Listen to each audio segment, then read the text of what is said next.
আসসালামু আলাইকুম, আমি মামুন। স্বাগত জানাচ্ছি ওয়ারাই অনলাইন জাস্ট সলিউশন সিরিজের আজকের ভিডিওটি দেখার জন্য। আজকে আমরা 1002 নাম্বার প্রবলেমটি সলভ করব। খুবই সহজ একটি সমস্যা। এখানে আমাকে যেটা করতে হবে, কম্পিউটারের জন্য এমন একটা প্রোগ্রাম লিখতে হবে যাতে আমরা যদি কোনো একটা বৃত্তের ব্যাসার্ধ ইনপুট দেই, সে আমাদেরকে ওই বৃত্তের ক্ষেত্রফল আউটপুট দিতে পারে।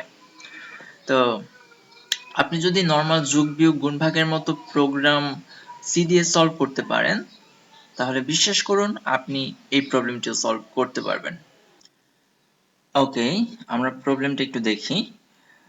এখানে আমাদেরকে বৃত্তের ক্ষেত্রফল দিয়ে দেওয়া আছে a equal pi r square. আমরা যদি পাই এর মান এবং আর এর মান বসিয়ে দিই, তাহলে কিন্তু আমরা ক্ষেত্রফল a এর মান পেয়ে যাব। তো আরেকটা ব্যাপার খেয়াল করুন, এখানে কিন্তু পাই এর একটা মান দেওয়া আছে, পাই ইকুয়াল 3.14159। আপনার প্রোগ্রামেও কিন্তু এক্স্যাক্টলি আপনাকে এই মানটা ইউজ করতে হবে, আপনি আসন্ন মান করতে পারবেন না। যদি আসন্ন মান ইউজ করেন, তো সেই ক্ষেত্রে যেটা হবে, ওদের টেস্ট কেসের সাথে আপনার সলিউশন নাও মিলতে পারে। তো সেই ক্ষেত্রে অবশ্যই আপনি রং অ্যান্সার খাবেন, আর আমরা তো প্রবলেম রং অ্যান্সার খাওয়ার জন্য না, অ্যাকসেপ্টেড হওয়ার জন্য করব। ওকে, আর ইনপুট দেখুন, আপনাকে জাস্ট একটা নাম্বার ইনপুট নিতে হবে, সেটা হলো ভেরিয়েবল আর, অর্থাৎ বৃত্তের ব্যাসার্ধ আপনি ইনপুট নেবেন, আর আউটপুট হিসেবে আপনাকে দেখাতে হবে ক্ষেত্রফল এর মান। আর অবভিয়াসলি আপনাকে এন্ড অফ লাইন অর্থাৎ এক নিউ লাইন ইউজ করতে হবে। যদি নিউ লাইন ইউজ না করেন, প্রেজেন্টেশন এরর খাওয়া কেউ ঠেকাইতে পারবে না। ওকে, তো আমরা প্রবলেমটা লিখে ফেলি। যেহেতু পায়ের মান নির্দিষ্ট, এটা কখনোই চেঞ্জ হবে না এই প্রবলেমে, তাই আমরা ডিফাইন ইউজ করে এই পায়ের মানটা নেব। ডিফাইন পাই 3.14159। ওকে, ডিফাইন ইউজ করার সুবিধা যেটা, যে এখানে আপনি পায়ের মান যেটা নিছেন, আপনার ফুল প্রোগ্রামে এই মানটা কখনোই চেঞ্জ হবে না। অনেক সময় ভুলের কারণে কিংবা বিভিন্ন কারণে মান চেঞ্জ হয়ে যেতে পারে, কিন্তু ডিফাইন ইউজ করার কারণে পায়ের মান অলওয়েজ 3.14159 থাকবে। তো ছোটখাটো প্রবলেমে এই ডিফাইন ইউজ করাটা আপনার কাছে একটু ঝামেলার মনে হতে পারে, কিন্তু আপনি যখন অনেক বড় বড় প্রবলেম সলভ করবেন, তখন ডিফাইন আপনাকে যথেষ্ট সহযোগিতা করতে পারবে। ওকে, আমরা এখন ভিতরে কিছু ভেরিয়েবল নিয়ে নিই। ডাবল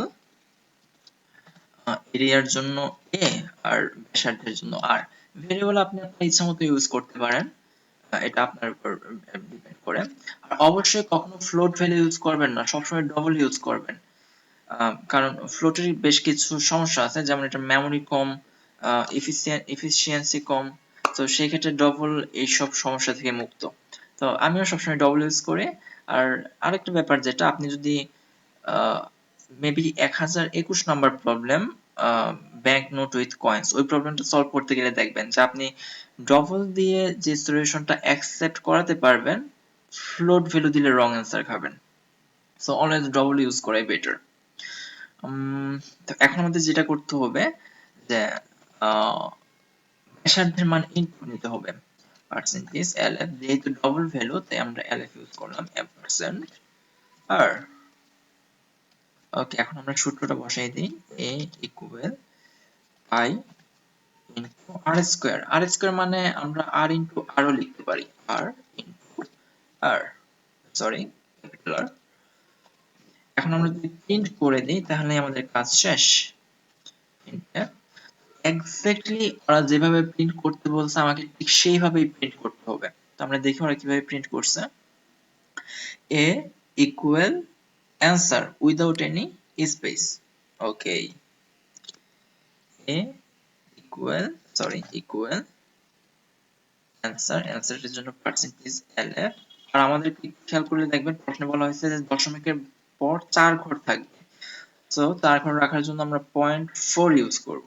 0.4 মানে দশমিকের পর আপনার 4 ঘর থাকবে। আপনি 0.2 ইউজ করেন, দশমিকের পর 2 ঘর থাকবে। যদি 0.0 ইউজ করেন, দশমিকের পর কোনো ঘরই থাকবে না।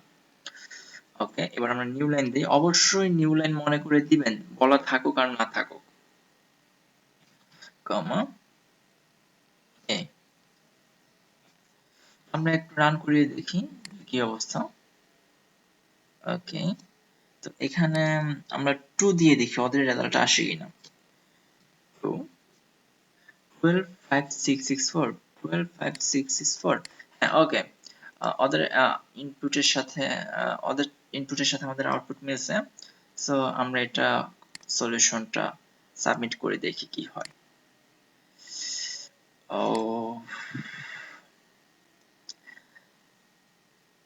ওকে,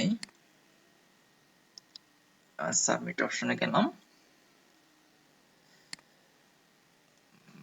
কন্ট্রোল ভি।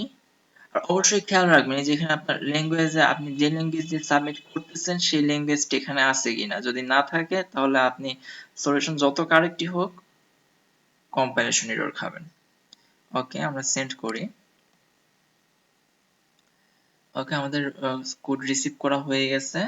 আমরা এবার লাইভে যাই। এই যে সামুরাই, এটা আমার আইডি, অ্যাকসেপ্টেড। অ্যাকচুয়ালি এটাতে আমি বিভিন্ন ধরনের এক্সপেরিমেন্ট করে থাকি, এটা আমার অ্যাকচুয়াল আইডি না। বিভিন্ন ধরনের এক্সপেরিমেন্ট চালানোর জন্য এই আইডিটা আমি ইউজ করি। ওকে, তাহলে আমরা 1002 নম্বর প্রবলেমটা ফাইনালি সলভ করেই ফেললাম। তো এখন যেটা, এই প্রবলেমটি, এই সলিউশনটি আপনাদের সুবিধার জন্য ডেসক্রিপশনে দিয়ে দেওয়া আছে, আপনারা চাইলে সেখান থেকে দেখে নিতে পারেন। আর এই তো, ভালো থাকবেন।